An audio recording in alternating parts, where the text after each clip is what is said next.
দিনবোৰ সকলোৰে শুভ হওক, মংগলময় হওক, আনন্দময় হওক তাকে কামনা কৰি মই মৌচুমীয়ে মৌচিঙৰ অন্য এটি ভিডিঅ'লৈ আপোনালোকক সকলোকে পুনৰবাৰ স্বাগতম আৰু নমস্কাৰ।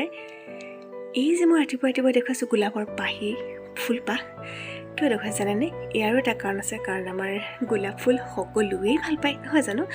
আৰু মই ভাবিলোঁ এজোপা গোলাপ ফুল কিনি অনাৰ পিছত হয়তো কেতিয়াবা খুব দুপাহমান ধুনীয়াকৈ ফুল ফুলে, তাৰপিছত নুফুলা হৈ যায়। ইয়াৰ নুফুলাৰ কাৰণটো কি বাৰু জানিবলৈ মন গৈছে নিশ্চয়।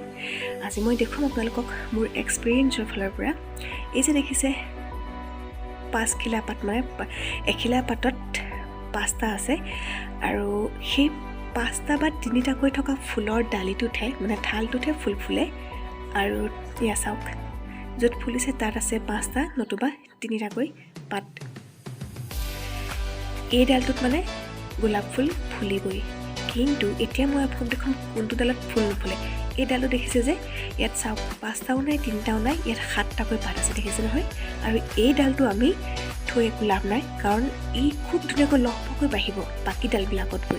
বাঢ়িলে কি হ'ব, ফুল কিন্তু নুফুলে, কলিও নেমেলে। সেয়ে আমি ইয়াক গুৰিতেই কাটি পেলাব লাগিব, কাৰণ থৈ একো লাভ নাই, সি একদম দীঘল গৈ বাঢ়িহে যাব। গতিকে এই গুৰিতে কাটি পেলাব লাগিব। ৰ'ব, মই কাটি পেলাই আপোনালোকক দেখুৱাইছোঁ। ভাবিব আপোনালোকে ইমান ধুনীয়াকৈ ডালটো লহপহকৈ বাঢ়িছে, কিন্তু ফুল ফুলা নাই কিয়? কাৰণ ইয়াত 7টাকৈ পাত আছে, আৰু 7টাকৈ পাত য'ত থাকে সেই ঢালটোত কেতিয়াও ফুল নুফুলে। সেয়ে এতিয়া ইয়াক কাটি পেলাব লাগিব। এয়া চাওক, মই কাটি পেলালোঁ, আৰু এতিয়া ইয়াক পেলাই দিম।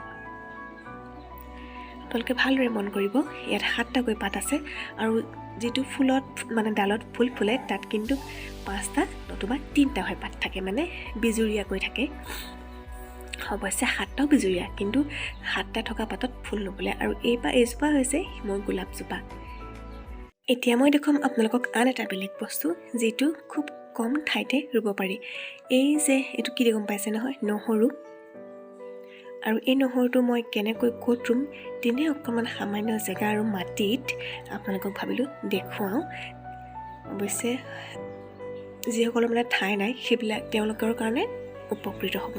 এই নহৰুটো মই এসপ্তাহৰ আগত অকণমানকৈ গজালি ওলোৱা চাই লৈ পেলাই এনেকৈ বাতি এটাত অকণমান পানী দি এসপ্তাহমানৰ কাৰণে, মানে গোটেইখিনি গজালি মেলি নহালৈকে মই পানী অলপত তিয়াই থৈ দিম।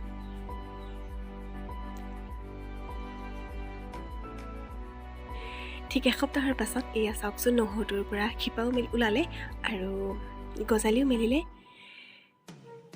খুব ধুনীয়াকৈ গজালি মেলিছে আৰু শিপা ওলাইছে। এতিয়া মই কণীৰ প্লেটত নহৰু ৰুম, আৰু কেনেকৈনো ৰুম আপোনালোকে চাই থাকিব ভিডিঅ'টো শেষলৈকে। এতিয়া মই ইয়াত মাটি লৈ লৈছোঁ, গোবৰ মিক্স কৰি থোৱা বাৰীত এয়া লৈ পেলাই এতিয়া এই নহৰুটোৰ মই ফুটাবিলাক বিচ্ছিন্ন কৰি দিম, মানে এটা এটাকৈ ফুটাবিলাক উলিয়াই লওঁ, তাৰপিছত ৰুই থাকিম। আৰু যদি আপোনালোকৰ ভিডিঅ'টো ভাল লাগে, মাজতে কৈ দিছোঁ, লাইক আৰু কমেণ্ট কৰি দিব। আৰু যিসকলে নতুনকৈ চাই আছে তেওঁলোকে চেনেলটো ছাবস্ক্ৰাইবো কৰি দিব। বাকী আজিৰ ভিডিঅ'টোত মানে আনদিনাৰ দৰে কিবা ব্লগ টাইপ নতুবা খানা বনোৱা সেইবিলাক একো নাই।